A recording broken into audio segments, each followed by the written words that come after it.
Previously on the chat session with Rodney, Allen, Rippy. How you feel about a real, true human being, be it in your neighborhood or way on the other side of the world. Like, really quick, I was talking about the thing that happened in Ukraine. And I said, how did the world stand by and watch them bomb that place down to the ground? How did the whole world? And I was sitting there going, isn't there the United Nations?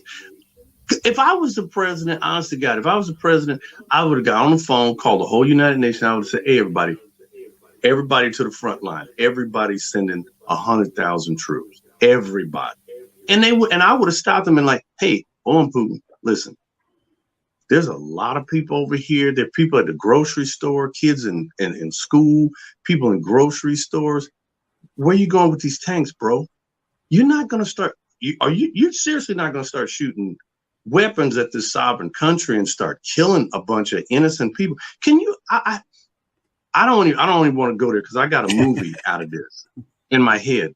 But I said, could you imagine being on vacation or something? Just you're on vacation and bombs start dropping. That's the type of thing that could honestly happen, and that I'm sure there were people over there who might have been visiting friends. Now they're caught in a war and they didn't do nothing. They had no left or right. They had nothing to do with anything. They're just there. Look, when you see these old people walking down the street and they're crying and weeping, and they said, and they done made it 75, 80 years of their life, and they're too weak to even carry their bags, and they're trying to get out of town because now they've lost everything. I'm like, how did the whole entire world sit back and, well, we don't want to do that, I'm like, shouldn't somebody had said, hey, wait a minute, we need to circle the wagons and say, hey, dude, wait a minute, don't do this. There's a lot of innocent people going to get killed. But some people go, oh, well, it's just casualties of war. And I'm like, now that can happen anywhere. And now I'm really fearful. I'm thinking that type of thing can happen anywhere. If one person could sit back and bomb a nation all the way down, or a section all the way down to the ground like that, that could happen anywhere. What if somebody else does it? So everybody's going to stand back and keep watching it? All right, you have to hold that thought because that is a huge can of worms that I want to unpack, but we're out of time already.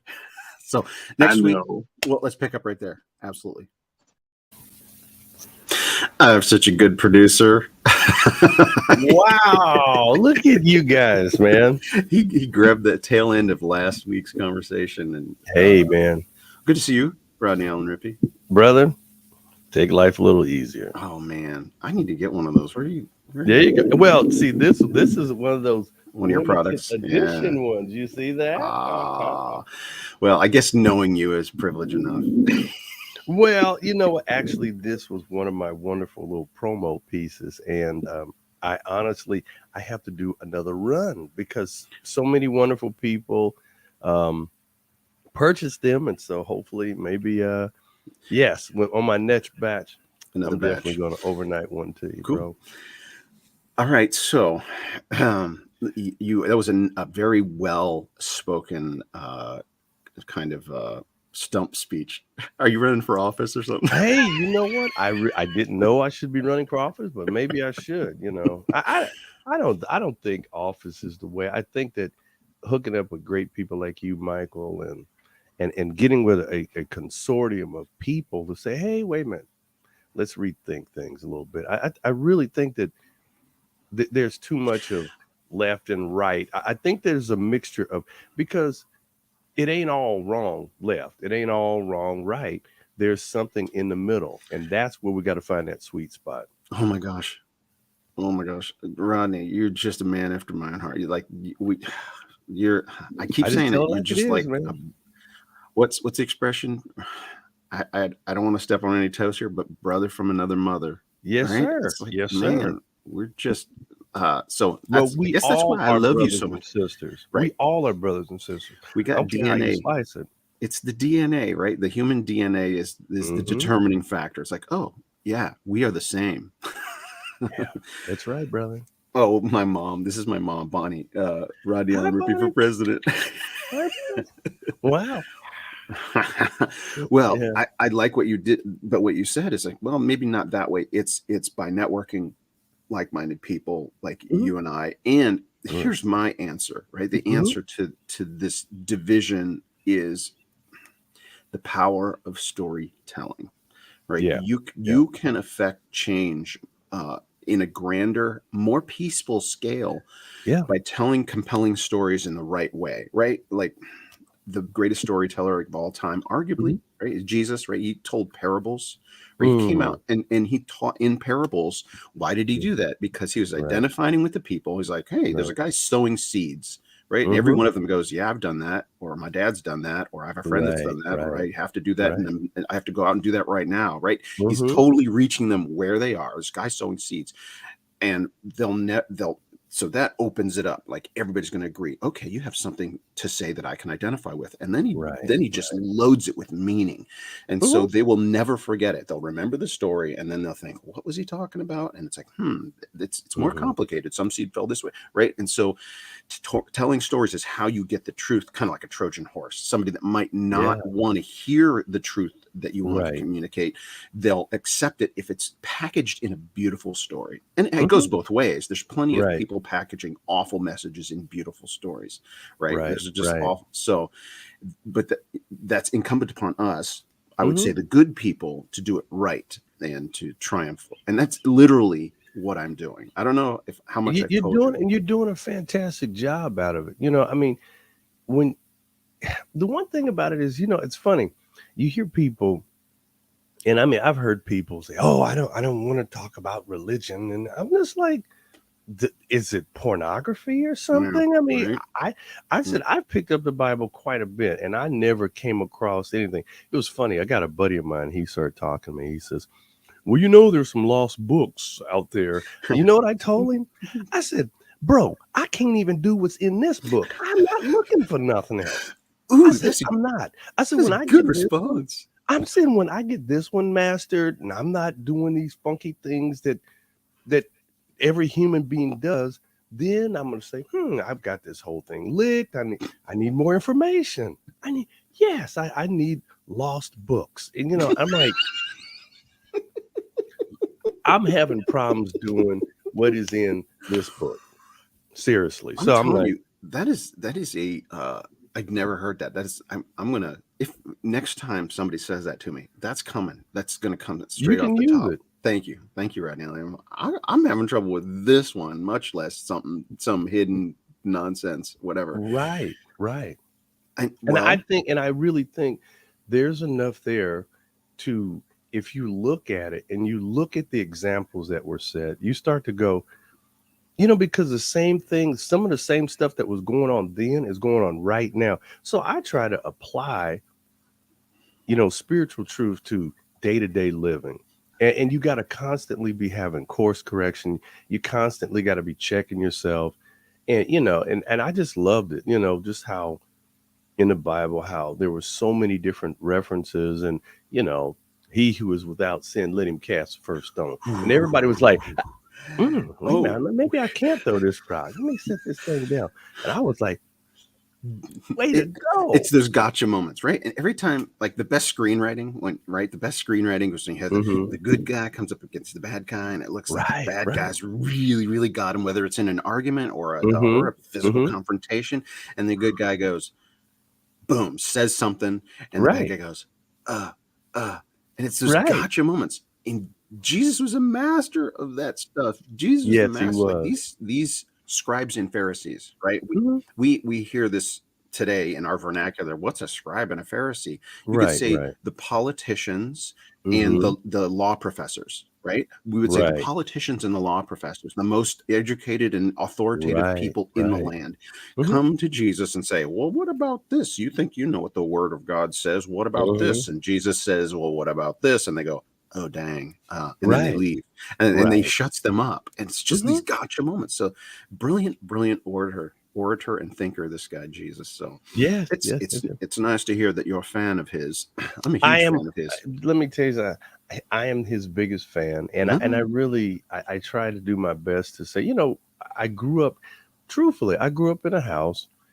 There was, a lot of faith and things like that. But I tell people, honestly, we didn't go to church every Sunday, but there was always an awareness. I saw how my dad related to my mom. I saw how my mom related to my dad. And in all reality, I saw the examples, and there was enough. And my mom was always like, Rodney, the Lord's watching you. And I was like, really? And I mean, and even through this light, I mean, even at this age, thank God, July 29th, turned 54. Thank you, Jesus. Black don't crack. Thank you. Thank you. Thank you. Oh Anyway, my gosh. that's right. And so July 29th, just had my birthday. And I have to say that I feel very fortunate that I have good people around me, and that's it. I just keep it moving. Rodney, I've just been prompted. So I have a relationship with the Lord, and I'm not saying that I hear from God all the time. I just, when you look around you, certain things happen. You're like, oh, I think God is doing something, and you just have to interpret it. And by you saying what you just said, this thought popped into my head. I'm like, where'd that come from? It must be God, because it's not something I would normally do. Run with it. All right. Well, first of all, my mom's birthday was July 28th. Wow. And she's here in the comment section. She's right here. Bonnie Creighton, that's her. And she's saying happy birthday, Rodney. Happy Producer's going to put it up. Happy birthday, Rodney. A couple days late. Well, here's the thing that I wasn't going to say. And I say it, bro. And I don't do this, but let it roll. Say it. Let it roll. Today is my birthday. What? Oh my gosh. Hey man, happy birthday. Oh my gosh. I try not to say it, and I don't want my team to know it, because I get embarrassed by all the happy birthday stuff, and I'm like, but oh man, hey, you just turned 54. I just turned 53. So we're brothers, man. Wow. So, well, look, I went right on Facebook. I made it very open. I said, thank you, Jesus, for letting me have another birthday. I'm not too cool to say thank you, Lord. I'm not too rich, ain't too famous, and I'm not too talented. So I mean, people don't like it. There's, hit the highway. Well, can I tell you a story? Sure, please. This is our time, and that's why we're here. We're storytellers, right? Yeah. But this is a true story. This is me. And it's my testimony, right? So I wasn't always a Christian. I didn't follow Jesus. My dad was kind of new ager, right? He was into all kinds of different teachings and intellectual stuff, and I lived with him for a while. My parents split when I was real young. I lived with my dad for a while, right at the formative years, like from 12 to 15. And so I sat under his teaching, which was drinking alcohol, listening to rock and roll, and reading philosophy. Right. So by the time I was 15, I was interpreting the world in a whole different way than any of my friends at school. I bet. But when I was 18, I graduated high school, and I had gotten into drugs and was even selling drugs for a brief period. And one day I wrecked my car, and it was like the only thing that I owned. I was out of money, I was out of drugs, and I had a car, and that was the thing of value that I had, and I wrecked it, and I was basically hit bottom. So I had to move back in with my mom, and this was in the Cincinnati area. And moving back with my mom in a place that I'd never lived, it was like cold turkey, right? No contact with anybody, no drug availability or anything. And then I got a job, and it started coming back, all those cravings, that lifestyle, just like it. And I wanted to do something with my life, but that stuff was getting in the way. And so one day I'm out driving around, and I was smoking a joint, and I was driving at this place that was the hangout, the Friday night hangout.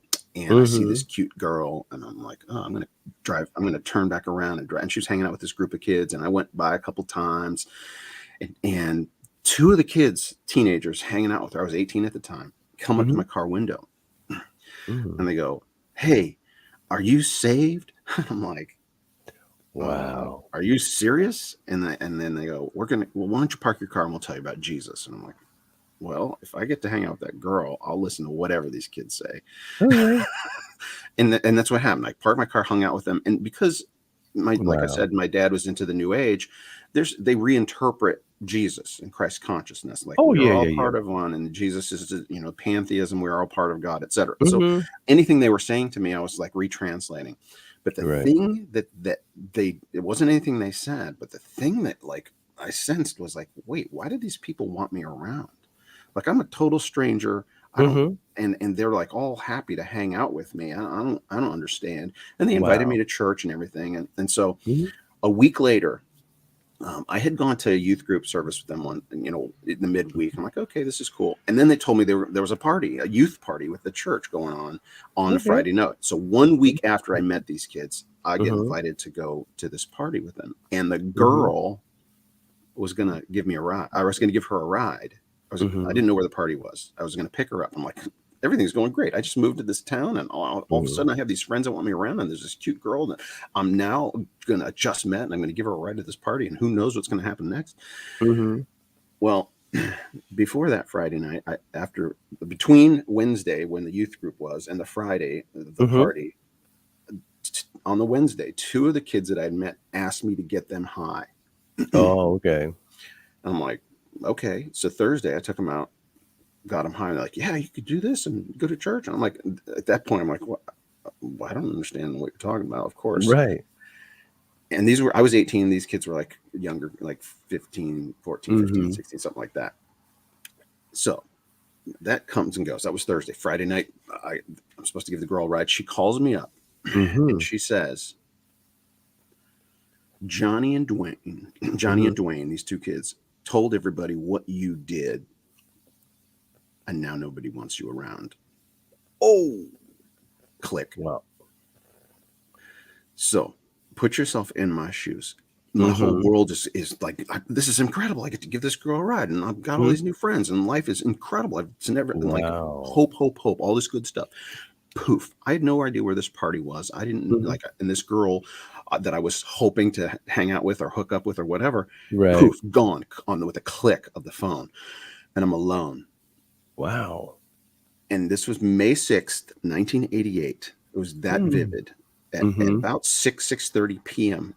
and I go in my room, and I'm like, and this the only way I can describe it is Jesus walked in the room. That's the only way I can describe it. Jesus walked in the room. It's like, you have been serving yourself, right? It's like I've been living for myself, and I needed to choose, because you can't serve 2 masters. You've heard that verse. You can't serve. It was just that clear to me. I was like, no man can serve 2 masters. Choose today who you're going to serve. I'm like, well, serving myself is not going well. And, but if there's somebody that is out there that really loves me, that knows what's best for me and knows what's coming, well, it's a logic. Like, and I was crying and snotting. It was snotting crying. It was that kind of crying.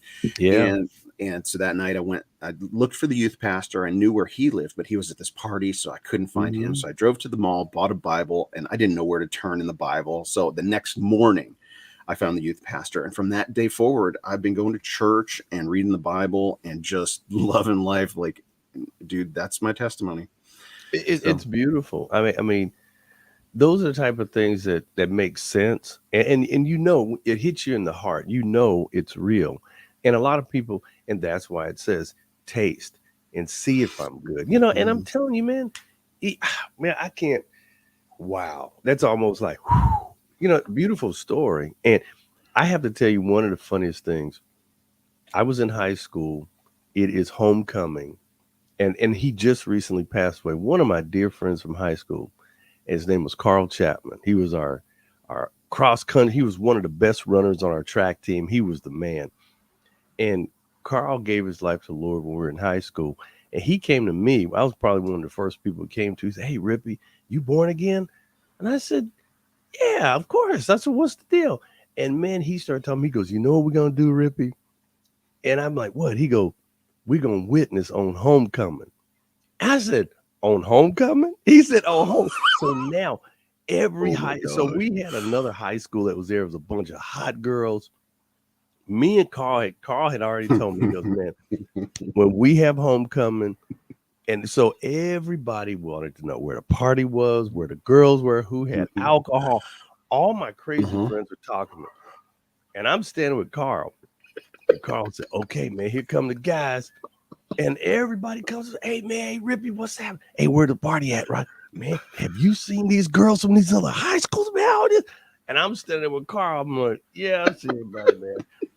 And Carl said, okay, great, everybody. You know what we're gonna do tonight? Everybody's like, what, man? You know where the party's at, Carl? He goes, nah, man, we're gonna witness for Jesus tonight. And one of my buddies said, at homecoming? No, man. And he goes, what are you talking about, man? Jesus is coming back. And my buddy goes, man, Jesus ain't coming back tonight, man. It's homecoming. And he's like, oh my God. I was sitting there, I was biting my tongue, trying not to laugh. And Carl was like, no, see, that's the problem with all of us. We all young people. We need to be witnesses. So Carl had a whole pack of us.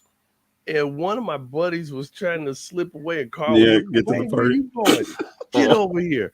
Get over here. No, you're not. And so we were all standing together, and it was fun. It was funny.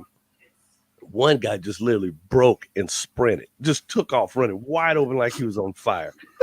And Carl was like, where are you going? He's like, I'm going to the concession stand. I'll be right back. I was like, oh, Yeah, right. So He got away. But the whole point is that type of, iron sharpening iron and young people being together.